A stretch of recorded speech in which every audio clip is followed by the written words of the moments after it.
अपने पराए। घर की लड़ाइयां कितनी भी हो, लेकिन ये भी सच है कि किसी पर कोई आपत्ति हो तो अपना ही परिवार साथ देता है। भैया, मेरे पीछे पुलिस लगी है, प्लीज मुझे बचा लो। रवि और राज दो भाई, लेकिन दोनों में कभी नहीं पटी। अरे क्या हुआ छोटे, क्या कर दिया तूने? अरे कुछ नहीं भैया, मेरा दोस्त है ना राजू, वो मुझे लेकर बैंक गया था। मुझे नहीं पता भैया कि वो वहाँ बैंक लूटने जा रहा है। मैं उसके साथ बैंक में घुसते ही सीसीटीवी कैमरे में दिख गया हूँ।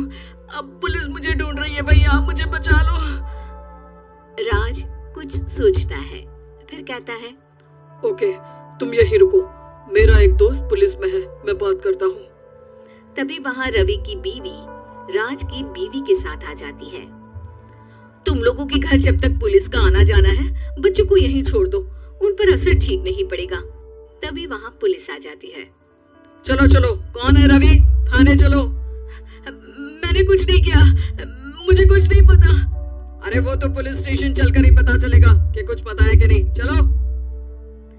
कहानी का फ्लैशबैक। भैया, मुझे मेरे मकान में हक चाहिए ही चाहिए। अरे लेकिन छोटे, अभी मेरे बच्चों पर काफी खर्चा है, तेरी भाभी की भी तबीयत ठीक नहीं रहती, बजट बिल्कुल नहीं है कि मैं अलग होकर रहूं। देख लो भैया, 1 महीना है तुम्हारे पास, जल्दी से घर खाली कर दो। अरे कैसी बात कर रहे हैं भैया, मेरे शरीर में अभी इतनी हिम्मत भी नहीं कि घर को खाली करे।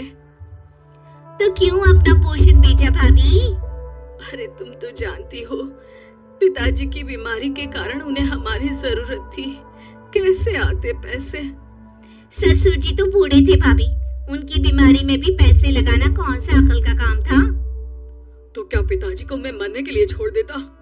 अरे रवि, तू तो समझ, पापा को हमारी जरूरत थी, उन्होंने हमारे लिए हर वो काम किया जिससे हमें खुशी मिले। बैक टू रवि, जो जेल में बैठा है। ये मैंने क्या कर दिया था? मैं ना पिता का हुआ ना ही भैया का।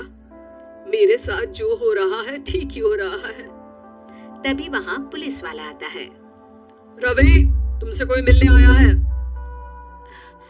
भाभी, आप यहाँ क्यों आई? पुलिस स्टेशन है ये भाभी। भैया, आपकी जगह मेरा भाई होता तो क्या मैं नहीं आती? अच्छा, ये खाना ले लीजिए, खा लीजिएगा। आपके भैया लगे हैं वकीलों और पुलिस वालों से बात करने में, डरने की कोई बात नहीं। जब आपने गुनाह किया ही नहीं तो सजा भी नहीं मिलेगी। रवि भाभी को देखकर रोने लगता है। घर में साक्षी चुपचाप बैठी होती है कि तभी सोनम कहती है, अरे साक्षी, क्या हुआ, परेशान क्यों हो रही हो? भाभी, अभी अभी पुलिस स्टेशन से खबर आई है, इन्हें बड़े जेल में शिफ्ट किया जा रहा है। मैं क्या करूंगी भाभी?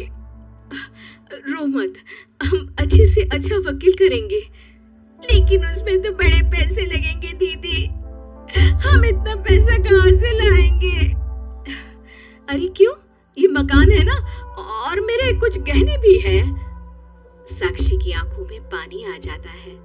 पर दीदी, ये तो आप और भैया की मेहनत की कमाई है। पापा के बाद भी तो हम लोगों का सब खत्म हो गया था।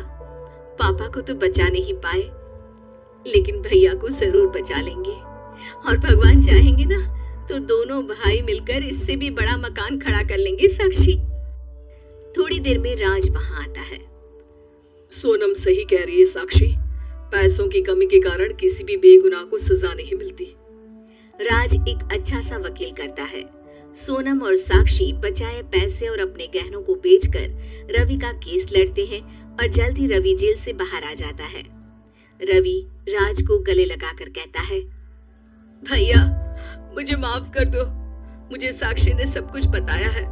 भैया, आपने मुझ पर विश्वास किया, मेरे लिए दिन रात मेहनत की, भाभी ने अपने गहने तक बेच दिए।